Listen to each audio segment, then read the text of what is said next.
ठीक आहे, दुसऱ्या याच्यावर येतो. तुम्ही मध्यंतरी खूप स्टिंग ऑपरेशन दाखवायचे विधानसभेत, आम्ही तुम्हाला बघतो. आजकाल जशी तुमची थोडी श्रेयवादाची लढाई आहे, तुम्ही मान्य करा नका मान्य करू, तिकडे एक चेहराचा वाद आहे.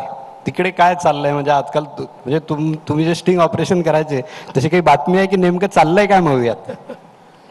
आता बघा, आता तर स्पष्टच झालं ना.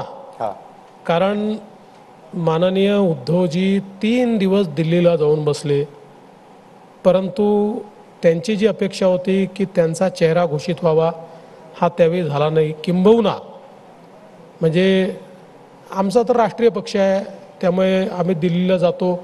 आमच्या दिल्लीला जाण्यावर किती टीका, पण हे 3 दिवस बसले आणि सोनियाजींसोबत त्यांची बैठक झाली. सोनियाजींनी फोटो अलाव नाही केला, बैठकीचा फोटो देखील बाहेर आला नाही, अलाउच नाही केला त्यांनी.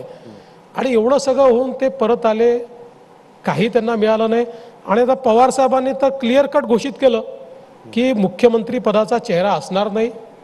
आणि नाना पटोलेंनी लगेच ओढली की मुख्यमंत्री पदाचा चेहरा असणार नाही. त्यामुळे आता हे तर पक्क झालं आहे की उद्धवजींच्या मनात जे होतं की त्यांना मुख्यमंत्री पदावर ठेवून आणि किंवा त्यांचा चेहरा समोर ठेवून, मला असं वाटतं की पवार साहेबांच्या डोक्यात कोणाला मुख्यमंत्री करायचं हे जवळजवळ शिस्त आहे. ते आता मला विचारू नका कोणाला करायचं आहे त्यांना, पण मी तुम्हाला एवढं निश्चित सांगतो की त्यांच्या डोक्यात जे 3-4 चेहरे असतील त्याच्यामध्ये उद्धवजींचा चेहरा नाही. त्यांच्याच पक्षातला महिलांचा चेहरा असेल ते मला माहिती नाही, ते ठरवतील. पण मी तुम्हाला कोण नाही हे सांगू शकतो. त्यांच्या डोक्यात कोण आहे हे पवारांच्या डोक्यात हे सांगणं फार कठीण आहे.